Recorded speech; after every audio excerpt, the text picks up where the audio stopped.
The girl had lived for 20 years but had never slept a single night, because the moment she closed her eyes, she would be murdered in her dreams. Some would tear her arms off, others would cut the skin from her face. The most terrifying was a creep in overalls. Every time he appeared in her dreams, he would beat her to death. All of this was because the girl had a supernatural ability. Anyone within 5 meters of her would automatically enter her dreams. Many people had done horrible things to her in those dreams, plaguing her since childhood. After finishing middle school, her parents abandoned her to a welfare institution. Yet it was this tragic background that made the police commissioner see an opportunity for gain. Under the pretense of providing therapy, he would enter the girl's dreams without permission every day. Not only that, he also brought in 6 other creeps, each assigned to a day from Monday to Saturday, taking turns entering her dreams. By brutally killing the girl repeatedly, he trained them to become serial killers. And the more times the girl died, the wider the range of her ability would grow. But they were still missing one killer for Sundays, so the commissioner set his sights on Matthew. Matthew had an IQ of 150 but suffered from numerical OCD. Whenever numbers appeared around him, he would compulsively memorize them and never forget. But the massive amount of data was overloading his mind. Seeking relief, he drilled a hole in his own head with an electric drill, which finally brought some ease. Though he had rejected the commissioner's invitation at the time, his sensitivity to numbers made him clearly remember the date, November 11th, at 3 p.m. Back then, he had been taking a nap. Meanwhile, Koharu checked the police station's attendance records and found that all staff were on duty at that time, except for the commissioner, who was on an overseas trip, which exactly matched the conditions for the crime. The moment the truth came to light, Koharu was transported back from the inner world to reality.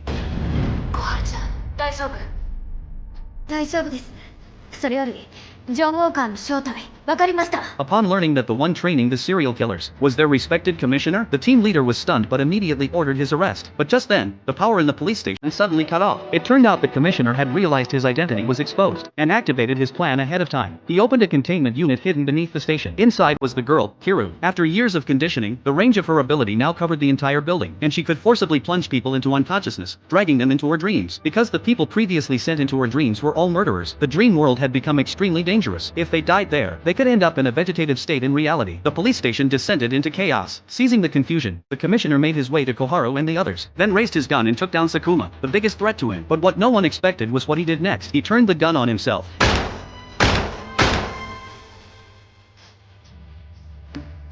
Only then did he reveal his true goal. He wanted Kiru's ability to cover the entire world, pulling all potential criminals into the dream realm. Then he would commit suicide, merging his consciousness with the dream world to become an eternal law enforcer. From then on, he could enter anyone's mind, peering into all their secrets. Existing crimes would be punished, and potential crimes would be eliminated. It all sounded ideal, but only Koharu knew the commissioner was merely satisfying his own selfish desires. He wanted to become a god with power over life and death, yet he had tortured an innocent girl for 3 long years. The serial killers he cultivated had caused at least hundreds of murders. If he truly wanted to eradicate evil, then the first one to be eliminated should be himself.